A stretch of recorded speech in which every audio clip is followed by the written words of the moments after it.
வணக்கம்.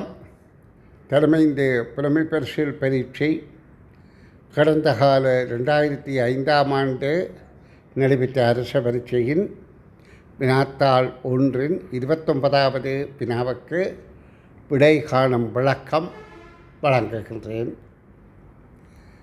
நாமக்கல் வித்தியாலயம் மத்திய மாகாணத்தில் நுவரெலியா மாவட்டத்தில் அட்டன் கல்வி வலயத்தில் அமைந்துள்ளது.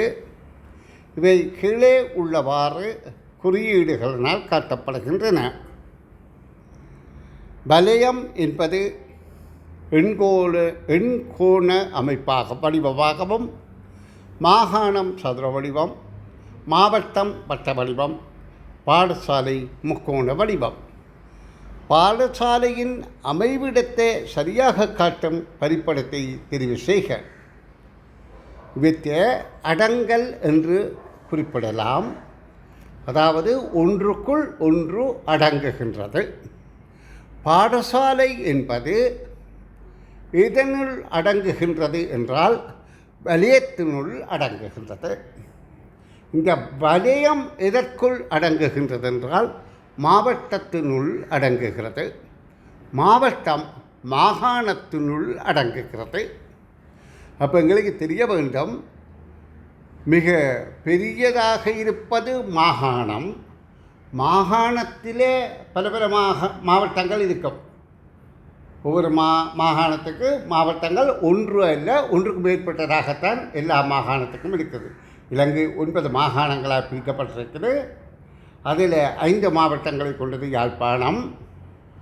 அதேமாதிரி வடமாகாணம், அதாவது யாழ்ப்பாணம், கிளிநொச்சி, வவுனியா, மன்னார், முல்லைத்தீவு. அதேமாதிரி 5 மாவட்டங்களை கொண்டது அந்த ஒரு மாகாணம்தான், வடமாகாணம் மட்டும்தான்.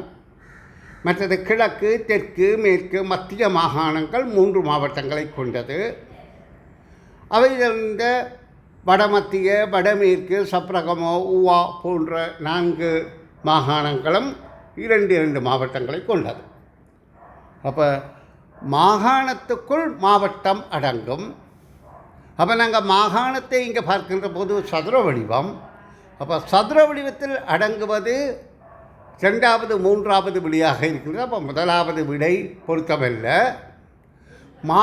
மாகாணத்துக்கு மாவட்டம் அடங்குகின்றபடியால் சதுரத்துக்கு வட்டம் இருத்தல் வேண்டும்.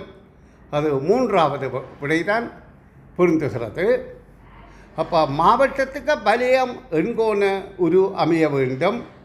அப்போ அதுவும் 3வது விடைதான் பொருத்தம். பாடசாலை நடுவில் பாடசாலை உள்ளுக்கடங்க வேண்டும். அது முக்கோணம்.